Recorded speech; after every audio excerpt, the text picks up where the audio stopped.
En tiempos ordinarios, en los matrimonios ordinarios, se entendía que las mujeres eran complementarias de los hombres y de ninguna manera inferiores a ellos, pero en tiempos de guerra, el sexo femenino en verdad sufría.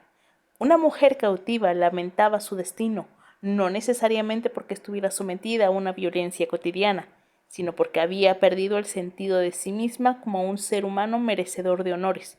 Ya no podía enorgullecerse de la idea de que sus hijos heredarían su lugar y llevarían adelante su linaje familiar. Se había convertido en alguien nulo en términos sociales, un objeto sin poder duradero, una portadora de niños relativamente carentes de importancia. En resumen, había perdido su futuro. Bienvenidas y bienvenidos a mi canal, soy Iris y el día de hoy, como parte de Booktube al grito de guerra, les traigo una reseña. La única reseña que formó parte de la dinámica este año, y es de un libro que me gustó mucho, que me pareció interesantísimo y con una gran cantidad de información. Es de una autora que deseaba leer, aunque con otro texto, y fue una buena introducción como a qué me voy a encontrar en ese otro libro, pero del que les voy a hablar es El Quinto Sol de Camilla Townsend. Lo que hace Camilla Townsend con este libro es irse al origen, irse a las fuentes nahuas para contar la historia de los mexicas, desde sus inicios como un pueblo nómada, un pueblo mercenario, hasta, bueno, lo que terminó siendo Tenochtitlan, la caída de Tenochtitlan y al menos un siglo posterior a la caída, ¿qué fue de ese pueblo? Con fuentes originales me refiero a que estos pueblos nahuas específicamente, aunque supongo que también ocurría con otros pueblos, llevaban registros de lo que ocurría en su vida cotidiana, en la política, en todo eso llevaban ciertos registros. Aunque mucho de eso se perdió con la conquista, los religiosos en esta labor de evangelizar también guardaron registro de todo lo que había sido la civilización previa, según lo que estas mismas personas contaban. Y lo que también aborda la autora es lo que pasó después, es decir, estas personas descendientes de los últimos sobrevivientes de ese pueblo y cómo trataron de guardar un registro de lo que sus padres o sus abuelos les contaban con la intención de que no se perdiera, de que nada de lo que habían sido se olvidara. Camilla Townsend dice que pues, o sea, no es como que ella haya descubierto un nuevo códice y a partir de ahí haya investigado todo esto, no. En realidad explica que bueno, esto es algo que ya está ahí, pero que muchos investigadores no recurren como tal a ello porque pues es una labor más complicada, ¿no? La traducción y la interpretación, y terminan optando por fuentes que ya las hayan trabajado, fuentes que en la mayoría de los casos son europeas. Y bueno, hay como una crítica a esta visión colonial de las culturas mexicanas, de todo lo que se ha dicho por parte de los españoles, e incluso de personas que se van a trabajar como a las comunidades indígenas. Y bueno, eso también lo he visto mucho, bueno, eso también lo he visto criticado en Twitter, de cómo pues siempre va a haber como un sesgo involucrado, lo cual es un poco curioso porque me encontré un artículo en El País, no me fijé en su momento, pero luego dije, pues sí es cierto, de que casi todas las fuentes contemporáneas que menciona la autora, o sea, como de los últimos 30 años, son gringas.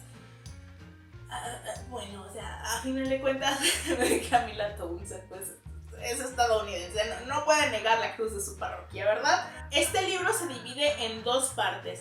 La primera, pues de 1200, es decir, los mexicas, un pueblo nómada, explica cómo impactó en ellos la agricultura.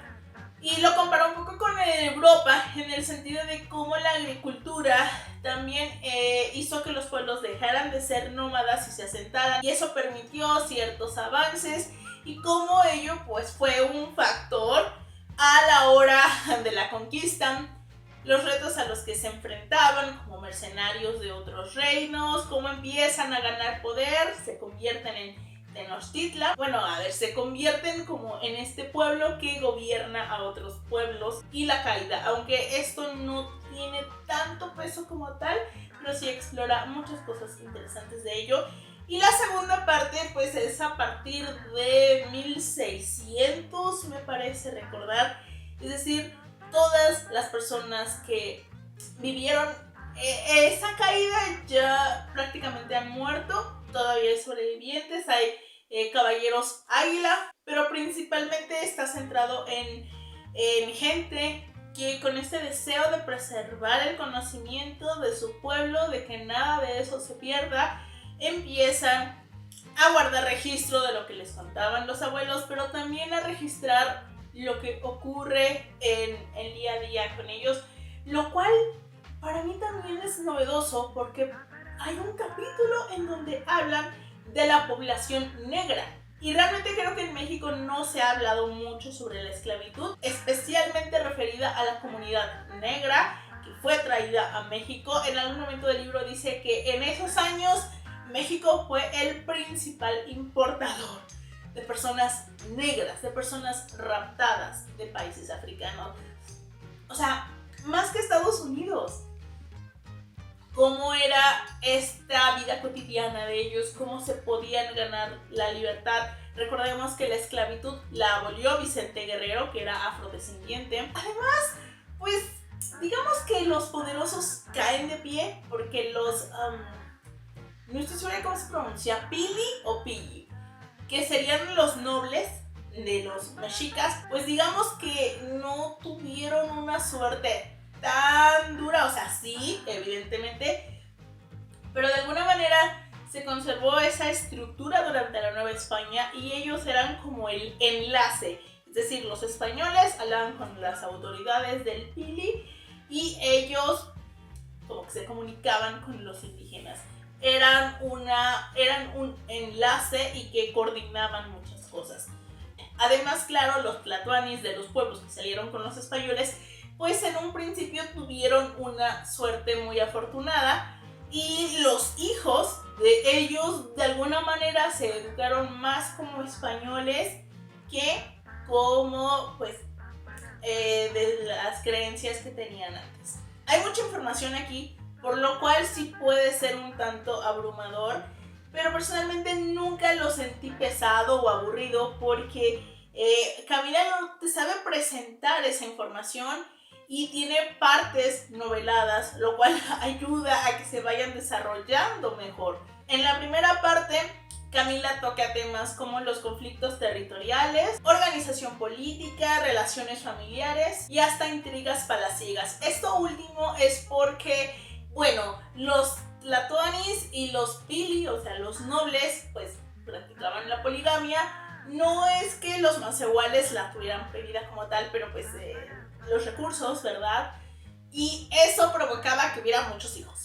Muchos hijos que quisieran el poder y eso desembocaba en negociaciones o conflictos, pero lo principal eran negociaciones para que todo se mantuviera con calma a la hora de decidir quién iba a tomar el poder, porque para ellos el heredero no era automáticamente, ya saben, el primogénito varón, no, se elegía de otra manera, pues eso podía provocar conflictos y había varios candidatos, que explica que eso es algo que pasó en Texcoco porque pues Nezahualcóyotl era muy fértil, entonces tuvo como 100 hijos, más de 100 hijos recuerdo haber leído, y bueno, pues todos ellos querían ser tlatoanis y había las intrigas de quién, qué, y también eso está relacionado con por qué se aliaron con los españoles. Entonces los mexicas tenían una manera interesante de sortear eso.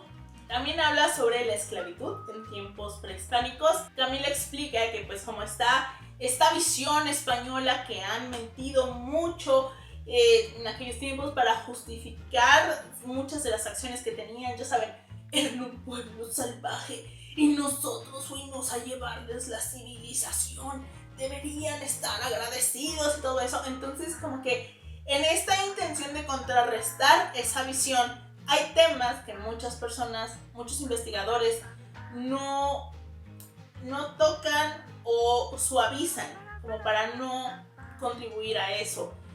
Y bueno, no tiene sentido, creo que hay cosas que si ellos quieren que se vea en un contexto, pues eso también, ¿no? y explica cómo se regía la esclavitud en aquellos tiempos, pero también el matrimonio, la infidelidad, el amor romántico y hasta la homosexualidad. Cuando menciona esto último yo estaba así como de ¿qué? Tuve que regresarme porque es que la manera en la que se presenta es como de repentinamente, pero me gustó mucho, de hecho hasta me inspiró, digámosle.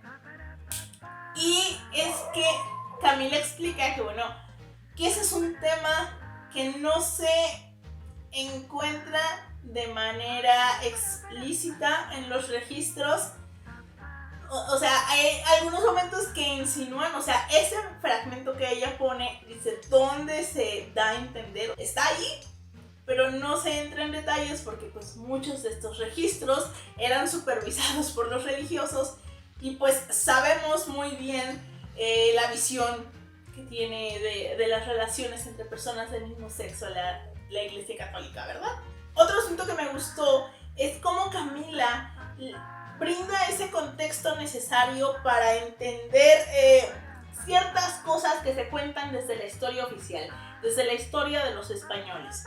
Como esta idea que se ha difundido mucho en la escuela de que Moctezuma, cobarde, Moctezuma que era un crédulo, que los pensó dioses, un ignorante, un supersticioso, cuando, bueno, no solo Camila, sino muchos autores hablan sobre que pues, nada que ver, Moctezuma era un gobernante feroz, era un gobernante que tenía el control de muchos pueblos, tenía espías por todos lados, entonces no era así como que impresionable.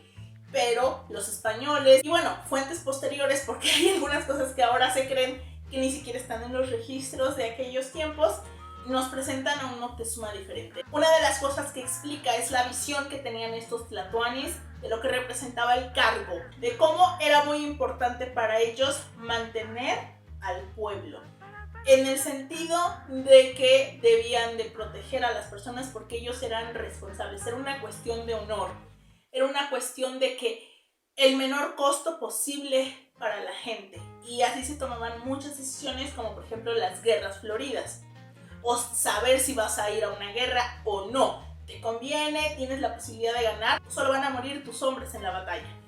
Y entonces esta idea que se tiene de Moctezuma de como un cobarde, diciéndole a la gente después de los sucesos del Templo Mayor de no ataquen a los españoles, rindámonos de no sé qué, o sea, explica que no es por cobardía, sino que Moctezuma llevaba meses capturado, meses hablando con Cortés, con Malintzin, y en esta interacción sabía cómo estaba la situación, sabía que había más españoles en la costa esperando acercarse, sabía que había más españoles del otro lado del mar y que podrían llegar, y Moctezuma, digamos, le hizo cuentas y dijo, es que no nos conviene como pueblo porque el costo va a ser mucho mayor. Lo que él estaba haciendo en esa parte era cumplir con su labor de tlatoani. También explica como muchas cosas que llega a afirmar Cortés en sus cartas y en sus declaraciones y eso vienen derivadas de lo que llamaríamos pues la legislación de conquista, porque todo eso lo menciona Camila, como en cierto momento él llega a decir que pasaron ciertas cosas porque necesita como reafirmar su derecho de conquista para que los otros aventureros enviados por el rey no puedan quitarle su lugar a la hora de acabar con Tenochtitlan. No lo dice tanto porque haya ocurrido, sino como para justificar y decir, no, es que yo tenía derecho a hacer esto por esto. Todos esos detalles que me brindaron contexto en muchas situaciones, los agradecí enormemente. Lo leí en script, así que voy a dejar en la caja de descripción un link con el que pueden obtener 2 meses gratis en esta plataforma y puedan leer este libro o muchos otros. En general, el libro a mí me gustó mucho, aunque lo leí en script, necesito tenerlo en formato físico para pues ahí ir marcando, subrayando, tenerlo como un libro de consulta, digámosle, para cuando quiera como recordar algo, acudir a él, y espero el próximo año comprarme. Pero pues sí, me gustó bastante. Ahora solo me queda leer el otro de Camilla Townsend, que es el de Malintzin.